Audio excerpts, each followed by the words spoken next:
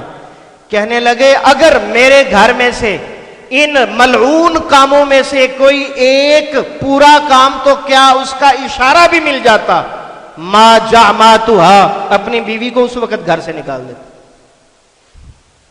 فارغ کر دیتا میں اسے. یہ دین سے محبت کی باتیں ہیں، اتنی جلدی سمجھ آنے والی نہیں ہے. ایک آیت پڑھتے ہیں، اس کے بعد انشاءاللہ سبق ختم ہوتا ہے. ہاں جی، تمہاری بیویاں اور بچے تمہارے دشمن ہو سکتے ہیں. یہ بڑی خاص بات، اور یہ قرآن مجید میں اللہ نے ذکر فرمائی ہے. سورت التغابن، تغابن قیامت کے ناموں میں سے ایک نام. سورت کا نام التغابن، آیت نمبر 14 اور 15. یا ایھا الذین آمنوا، اے ایمان والو، انا من ازواجکم، یقیناً تمہاری بیویوں میں سے، واولادکم، تمہاری اولاد میں سے، عدوًا، دشمن ہیں، لکم، تمہارے، فاحذروہم، ان سے ڈر کر زندگی گزارو.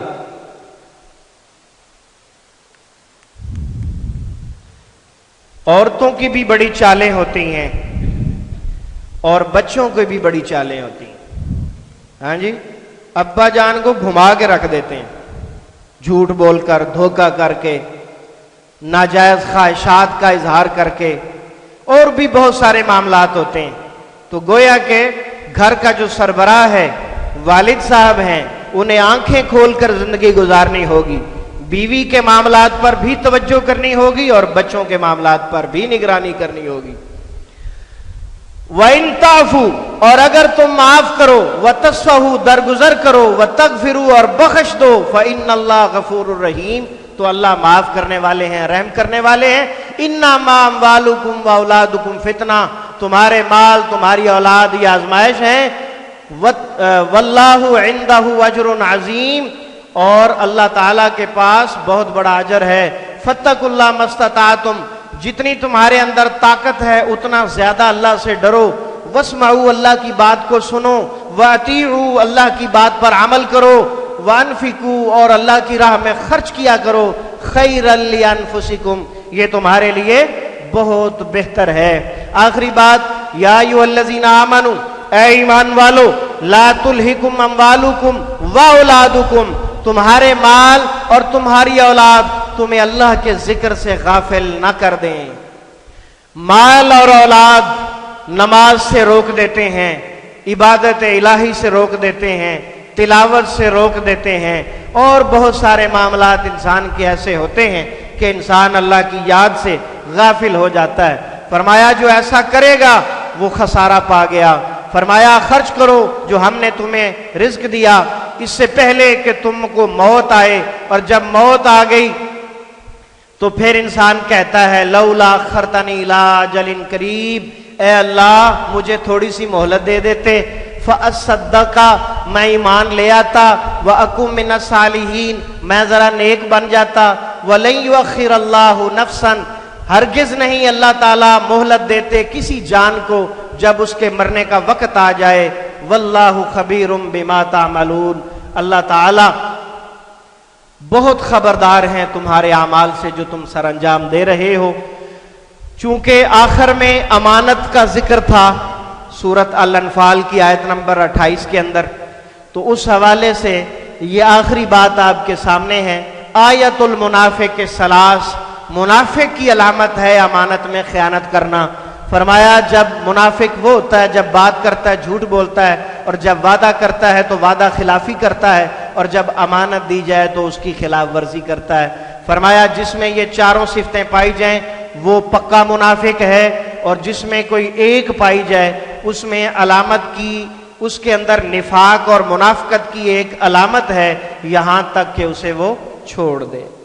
اور یہ صحیح البخاری کی ایک اور بات بھی اس کے اندر ہے کہ جب وہ لڑتا ہے کسی سے جھگڑا کرتا ہے تو گالیاں نکالنا شروع کر دیتا ہے، یہ بھی منافق کی نشانی ہے۔ مسلمان آدمی ایسا نہیں کرتا۔ سبحانک اللہم و بحمدک اشہد ان لا الہ الا انت استغفرک و اتوب الیک وآخر دعوانا ان الحمد للہ رب العالمین۔